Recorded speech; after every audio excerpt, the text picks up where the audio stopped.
जय श्री राधे कृष्ण। दोस्तों, हर हर महादेव। आप सभी के ऊपर भगवान श्री लक्ष्मी नारायण की कृपा हमेशा बनी रहे।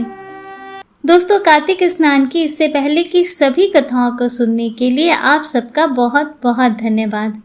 आइए प्रारंभ करते हैं आज की पावन कथा। भगवान श्री हरि आपकी सभी मनोकामनाओं को पूर्ण करें। दोस्तों, सर्वप्रथम आज हम सुनेंगे गणेश भगवान की एक बहुत ही पावन कथा। ऐसा कहा जाता है कि गणेश जी की कथा सुने बिना कार्तिक स्नान अधूरा ही रहता है। तो आइए सर्वप्रथम आरंभ करते हैं गणेश जी की कथा। इसके बाद हम लोग रसपान करेंगे कार्तिक मास की कथा का। आइए गणपति भगवान की कथा प्रारंभ करते हैं। प्रेम से बोलिए गौरी पुत्र गणेश की जय। एक बार भगवान गणेश बाल रूप में चुटकी भर चावल और चम्मच में दूध लेकर पृथ्वी लोक में निकले। वे सबको अपनी खीर बनाने को कहते जा रहे थे, पर सबने उनकी बात को अनदेखा किया। इस दौरान एक गरीब बुढ़िया ने उनकी खीर बनाना स्वीकार कर एक भगोना चूल्हे पर चढ़ा दिया। इस पर गणेश जी ने कहा, माई, घर का सबसे बड़ा बर्तन चूल्हे पर चढ़ाओ। बुढ़िया ने बाल लीला समझते हुए घर का बड़ा भगोना उस पर चढ़ा दिया। कुछ ही देर में एक चमत्कार हुआ। गणेश जी के दिए चावल और दूध बढ़ गए और पूरा का पूरा भगोना उससे भर गया। इस बीच गणेश जी नहाने के बाद खीर खाने की बात कहते हुए वहां से चले गए। पीछे से बुढ़िया के पोते पोती आए तो भूख लगने पर बुढ़िया ने उन्हें वह खीर खिला दी। खीर बनते देख रही पड़ोसन को भी बुढ़िया ने कटोरा भर कर खीर दे दी। बुढ़िया की बहू ने भी चुपके से एक कटोरा खीर खाने के साथ एक कटोरा खीर छिपा भी दी। इसके बाद भूख लगी तो बुढ़िया ने भी खाने के लिए खीर हाथ में ले ली और बोली, आजा रे गणेशा, खीर खा ले। तभी गणेश जी वहां पहुंच गए और बोले, माई, मैंने तो खीर पहले ही खा ली। जब बुढ़िया ने पूछा कि कब खाई, तो वे बोले, जब तेरे पोते पोती, पड़ोसन और बहू ने खाई तभी मेरा पेट भर गया। इसके बाद जब बुढ़िया ने बाकी बची खीर के उपयोग के बारे में पूछा तो गणेश जी ने उसे नगर में बांटने को कहा। जब बुढ़िया ने खीर बांटी तो राजा को भी इसका पता लग गया। इस पर उसने बुढ़िया को अपने दरबार में बुला लिया। सारा माजरा जानकर उसने बुढ़िया का खीर का भगोना अपने पास मंगा लिया। पर जैसे ही वो भगोना राजा के महल में पहुंचा तो उसमें कीड़े मकोड़े और जहरीले जानवर गिर गए। यह देख राजा ने वह बर्तन वापस बुढ़िया को दे दिया, जो उसके घर ले जाते ही पहले जैसा हो गया। इसके बाद बुढ़िया ने फिर गणेश जी से बची हुई खीर के उपयोग के बारे में पूछा तो उन्होंने झोपड़ी के कोने में गाड़ देने को कहा। ऐसा करके बुढ़िया रात में सो गई और गणेश जी उसकी झोपड़ी को लात मारते हुए अंतर ध्यान हो गए। अगले दिन जब बुढ़िया उठी तो उसने अपनी झोपड़ी महल में बदली हुई देखी। खीर के बर्तन में सोने जवाहरात भरे मिले।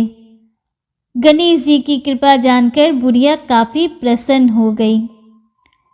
हे गणेश जी महाराज, आपने जैसा फल बुढ़िया को दिया वैसा सबको देना। इस कथा को कहने वाले, सुनने वाले और हुंकारा भरने वाले सभी के भंडारों को भरे रखना। प्रेम से बोलिए गौरी पुत्र गणेश की जय। दोस्तों, आइए अब सुनते हैं कार्तिक माह में सुनी जाने वाली नगर बसेरा की कहानी। किसी गांव में एक भाट और एक जाट रहता था। दोनों में घनिष्ठ मित्रता थी।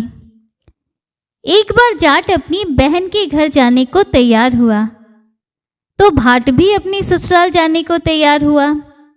दोनों साथ चल पड़े। रास्ते में रुककर एक कुएं की मुंडेर पर बैठ गए। जाट ने भाट से कहा, चल भाई, नगर बसेरा कर लेते हैं। इस पर भाट बोला, तू ही नगर बसेरा कर ले, मैं तो अपनी ससुराल जा रहा हूँ, वहाँ खूब खातिर होगी मेरी, तू कर ले नगर बसेरा। जाट वहीं कुएं के पास बैठ पानी की घंटी और चावल का दाना लेकर नगर बसेरा करने लगा। नगर बसेरा करने के साथ जाट कहने लगा, नगर बसेरा जो करे सो मल धोवे पाँव, ताता मांडा तापसी देगी मेरी माँ, माँ देगी मौसी, देगी द्वारका का बास, मीठा मीठा ग्रास वृंदावन का बास। 5 कुल्ठी छठी रास मेरा जीवरो श्री कृष्ण के पास, डालूं पानी हो जाए घी, झट से निकल जाए मेरा जी। यह सब कहकर आके वह जाट बहन के पास चल पड़ा। जाट की बहन ने भाई के आने पर उसकी खूब खातिरदारी की, घी बूरा के साथ भाई को जिमाया। दोनों ने बैठकर ढेर सारी बातें की। इधर भाट अपने ससुराल पहुंचा तो वहां आग लगी हुई थी। आग बुझाने वह भी लग गया, जिससे उसके हाथ मुंह काले हो गए और खुद भी वह थोड़ा सा झुलस गया। न रोटी न पानी के लिए ही किसी ने पूछा। एक पड़ोसन आई तो उसने भाट की सास को कहा, जमाई आया है, जरा उसकी आओ भगत कर लो। बुढ़िया बोली, सब कुछ तो जल गया है, अब कहाँ से आओ भगत करूं। तब पड़ोसन ने ही भाट को एक रोटी के साथ छाछ दी। उसने वही खाकर गुजारा किया। शाम को दोनों फिर अपने अपने घर की ओर चल पड़े और रास्ते में मिल गए। एक दूसरे का हाल पूछा। भाट बोला, मेरी ससुराल में तो आग लगी हुई थी, आग बुझाते बुझाते मैं खुद काला हो गया, न रोटी मिली न पानी। जाट बोला, मेरी तो बहुत खातिरदारी हुई। फिर बोला, मैंने कहा था ना कि नगर बसेरा कर ले, अब कर ले। लेकिन भाट ने फिर मना कर दिया। कहने लगा, तेरी मौसी है, पता नहीं रोटी दे या ना दे, तेरी तो माँ है, दही की छुंचली, चुरमा का पेरा धरा पाएगा। भाट ने फिर नगर बसेरा नहीं किया, जाट ने कर लिया। नगर बसेरा जो करे सोमल धोवे पाँव, ताता माड़ा तापसी देगी मेरी माँ, माँ देगी मौसी, देगी द्वारका का वास, मीठा मीठा ग्रास वृंदावन का वास। 5 कुल्ठी छठी रास मेरा जीवरो श्री कृष्ण के पास, डालूं पानी हो जाए घी, झट से निकल जाए मेरा जी। करके वह चल पड़ा। घर पहुंचते ही जाट की मौसी ने बहुत लाड़ प्यार किया। उधर भाट घर गया तो उसकी भैंस खो गई थी। बाप एक लाठी रखे तो दूसरी उठाए और कहने लगा कि ससुराल गया तो आग लगा दी, अब यहाँ आया तो भैंस खो दी। बाप ने कहा, पहले भैंस लेकर आ, तभी रोटी पानी मिलेगा। सारा दिन भाट भैंस ढूंढता रहा, लेकिन उसे भैंस नहीं मिली। जाट और भाट की मुलाकात फिर से बाजार में हो गई। जाट ने भाट के हालचाल पूछे तो भाट बोला, आते ही भैंस खो गई, बस उसी दिन से भैंस ढूंढ रहा हूँ, रोटियों का तो पूछो ही मत। जाट ने कहा, मैंने तो पहले ही कहा था कि नगर बसेरा कर ले। जाट की बात सुनकर भाट बोला, तेरे नगर बसेरे में इतनी ताकत है तो चल अब कर लेते हैं। दोनों ने बैठकर नगर बसेरा किया। नगर बसेरा जो करे सो मल धोवे पाँव, ताता मांडा तापसी देगी मेरी माँ, माँ देगी मौसी, देगी द्वारका का बास, मीठा मीठा ग्रास वृंदावन का वास।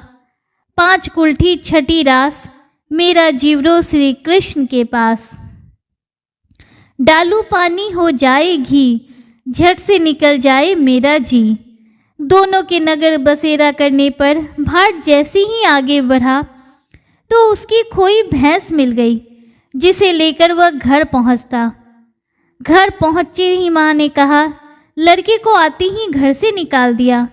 सारे दिन से ये भूखे प्यासे भटक रहा है। यह कहकर उसकी माँ ने उसको खूब खिलाया पिलाया। इस घटना के बाद सारे नगर में ढिंढोरा पिटवा दिया गया कि कार्तिक में सब कोई अपने पीहर या सासरे आते जाते नगर बसेरा करे।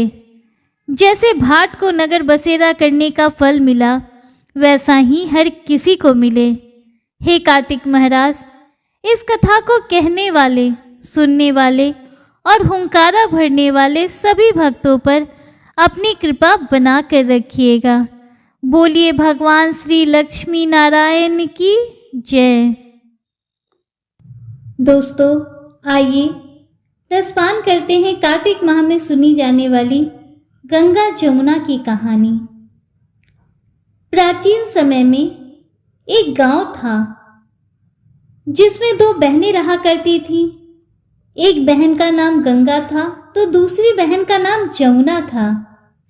एक बार दोनों बहनें एक साहूकार के खेत से गुजर रही थी तो जमुना ने 13 दाने जौ के तोड़ लिए, जिसे देखकर गंगा बोली कि तुझे तो ग्रहण लग गया, तूने चोरी की है। इस पर जमुना बोली, अब मेरा ग्रहण कैसे धुलेगा? गंगा ने कहा कि तुझे 12 साल तक साहूकार के यहाँ नौकरी करनी पड़ेगी, तभी तेरा पाप धुलेगा और ग्रहण से मुक्ति मिलेगी। जमुना साहूकार के यहाँ नौकरी के लिए जाती है और अपने लिए काम मांगती है। साहूकार उसे काम पर रख लेता है, लेकिन काम करने से पहले जमुना उससे कहती है, मैं सारे काम करूंगी लेकिन 4 काम नहीं करूंगी। झूठे बर्तन नहीं धोऊंगी, झाड़ू नहीं लगाऊंगी, बिस्तर नहीं बिछाऊंगी और दिया नहीं जलाऊंगी। 12 साल के बाद कुंभ का मेला लगा तो साहूकारनी भी कुंभ नहाने जाने लगी।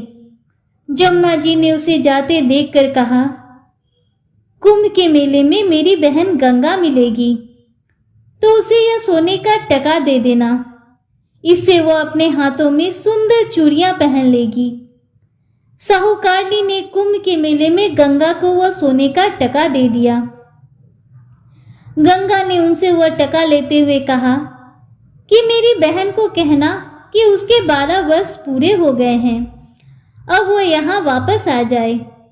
साहूकार और साहूकारनी वापस घर आए। तब जमुना मटके में पानी भर रही थी। दोनों जमुना से बोले, हमने तेरी बहन को सोने का टका दे दिया था और उसने कहा कि तेरे 12 वर्ष पूरे हो गए हैं, इसलिए अब तुम वापस आओ।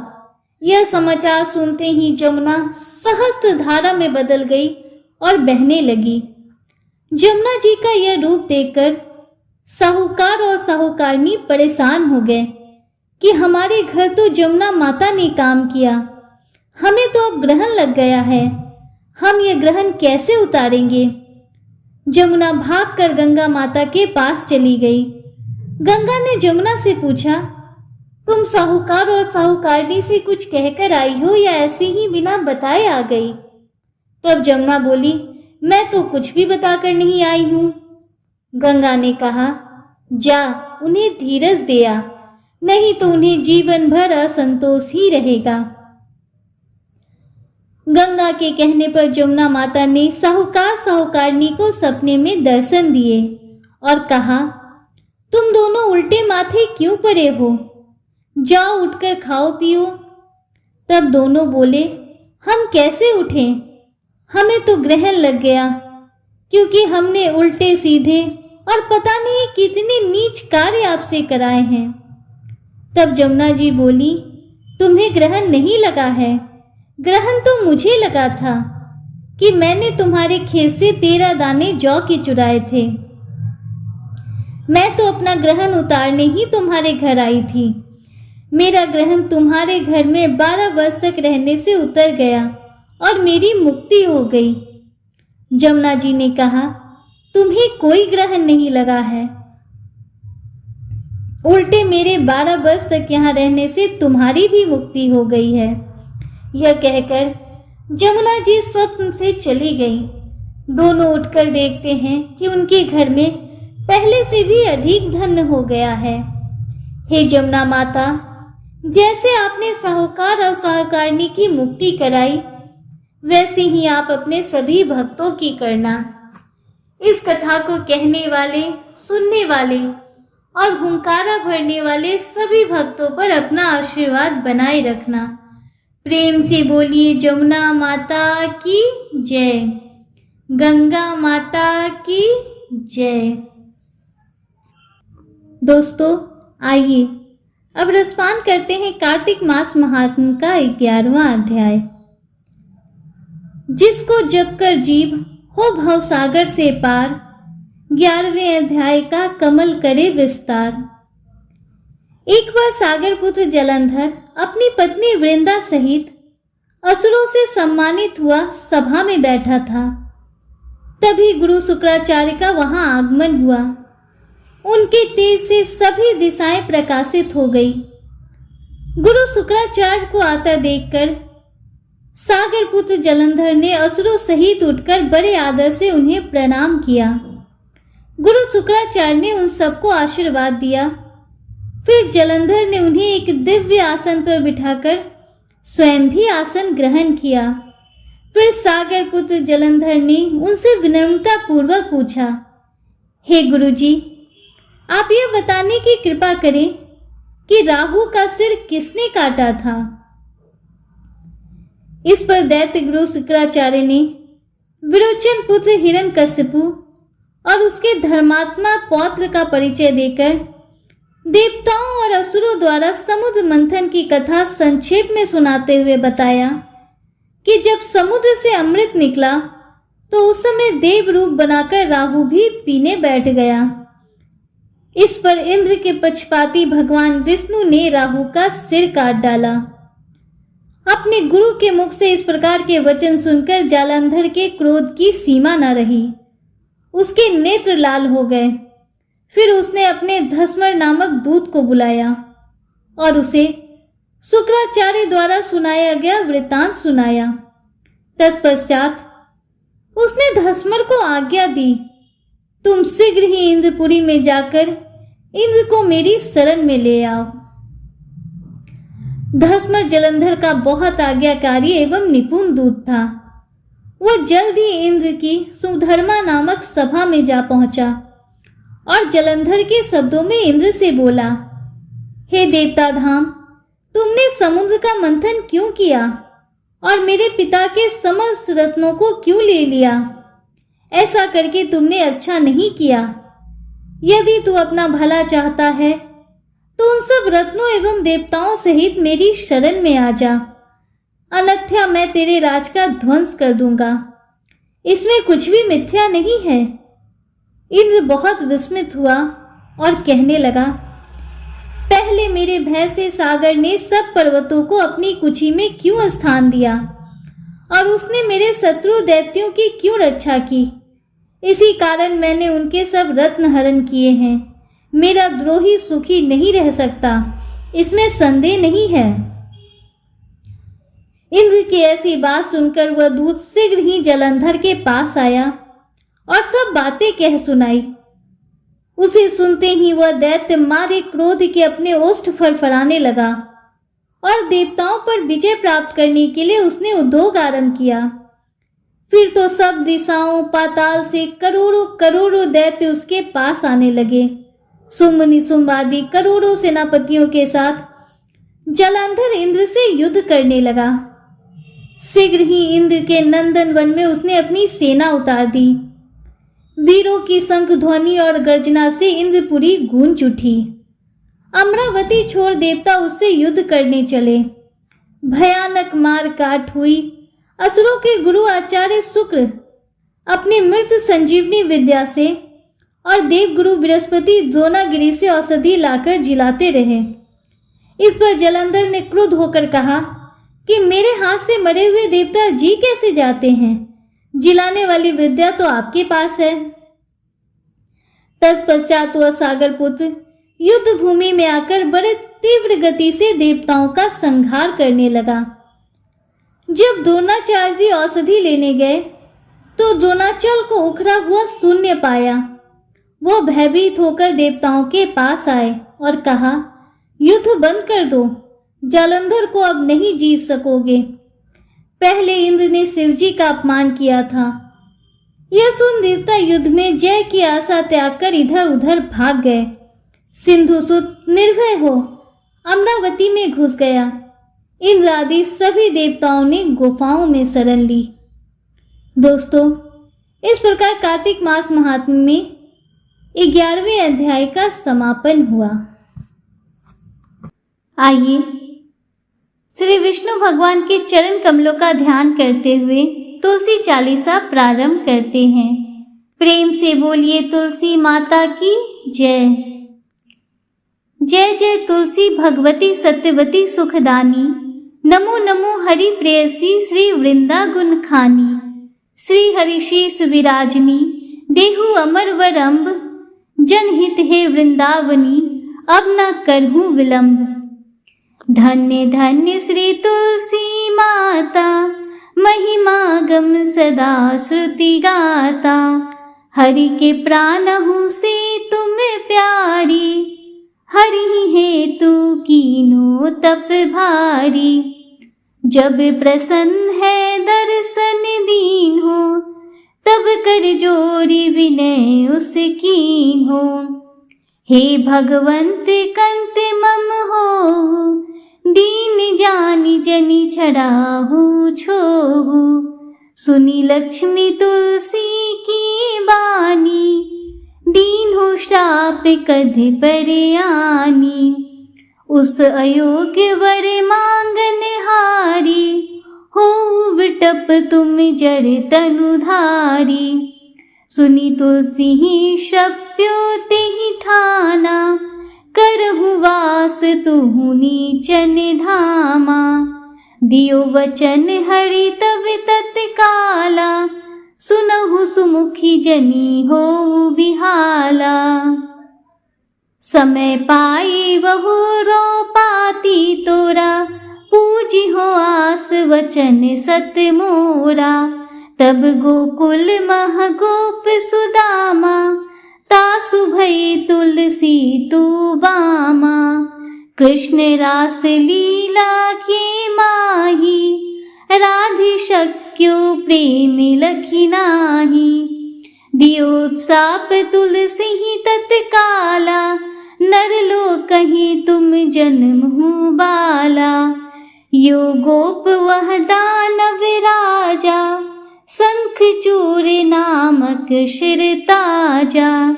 तुलसी भई तासु की नारी, परम सती गुण रूप अगारी।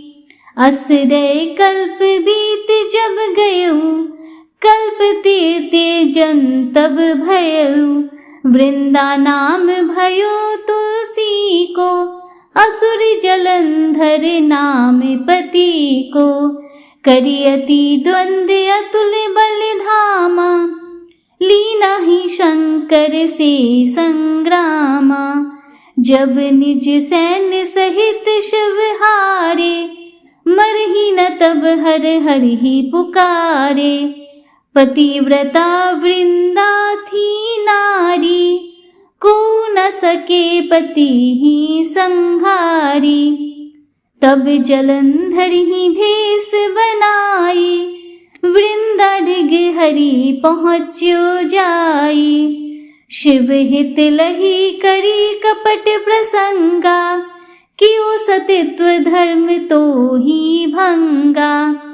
भयो जलंधर कर संघारा, सुनी उर शोक उपारा।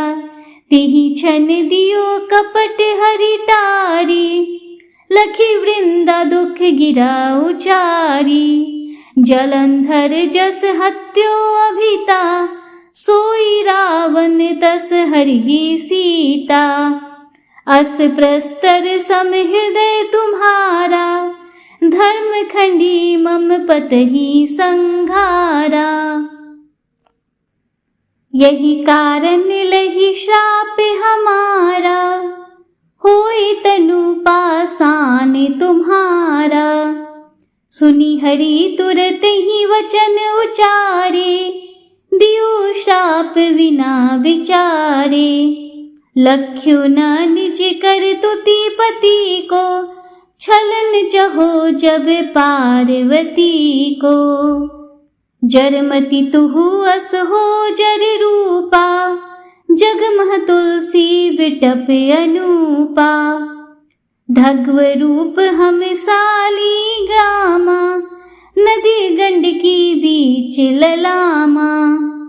जो तुलसी दल हम ही चढ़ई हैं, सब सुख भोगी परम पद पई हैं। बिनु तुलसी हरि जलत शरीरा, अतिशय उठत शीस उर पीरा। जो तुलसी दल हरि सिर धारत, सो सहस घट अमृत डारत। तुलसी हरि मन रंजनिहारी, रोग दोष दुख भंजनिहारी। प्रेम सहित हरि भजत निरंतर, तुलसी राधा में नाही अंतर। व्यंजन हो छपनहु प्रकारा, बिनु तुलसी दल न हरि प्यारा। सकल तीर्थ तुलसी तरु छाही, लहत मुक्ति जन संशय नाही। कवि सुंदरिक हरि गुण गावत, तुलसी निकट सहस गुण पावत। बसत निकट दुर्वासा धामा, जो प्रयास ते पूर्व ललामा। पाठ करही जो नित नर नारी, हो ही सुख भासही त्रिपुरारी। तुलसी चालीसा पढ़ी, तुलसी तरु ग्रहधारी। दीप दान करे पुत्र फल, पावही बंधयु नारी। सकल दुख दर्द हरि, हार है परम प्रसन्न। आसे धन जन लरही, ग्रह बसही पूर्णात। लाही अभिमत फल जगत माँ, लाही पूर्ण सब काम। जे दल अर्पही तुलसी, तह सहस बसही हरि राम। तुलसी महिमा नाम लख, तुलसी सुत सुख राम। मानस 40 रचयो, जगमह तुलसीदास। तुलसी चालीसा संपूर्ण। प्रेम से बोलिए तुलसी मैया की जय। दोस्तों, कार्तिक मास महात्म्य में आज के कथा का और आज के अध्याय का समापन हुआ। उम्मीद करती हूँ कि इससे आगे के अध्याय के श्रवण के लिए आप कल भी हमारे साथ जुड़े रहेंगे। अगर वीडियो आपको थोड़ी सी भी अच्छी लगी हो तो वीडियो को लाइक कीजिए, दूसरों के साथ शेयर कीजिए, कमेंट में हर हर महादेव, जय श्री राधे कृष्णा जरूर लिखिए। अगर आप हमारे चैनल पर पहली बार आए हैं तो चैनल को सब्सक्राइब कीजिए, बेल आइकन जरूर प्रेस कीजिए, जिससे आगे भी आपको ऐसी ही रोचक जानकारियाँ मिलती रहें। मिलते हैं आपसे अगले वीडियो में, तब तक के लिए हर हर महादेव, जय श्री राधे कृष्णा, राधे राधे, जय माता दी।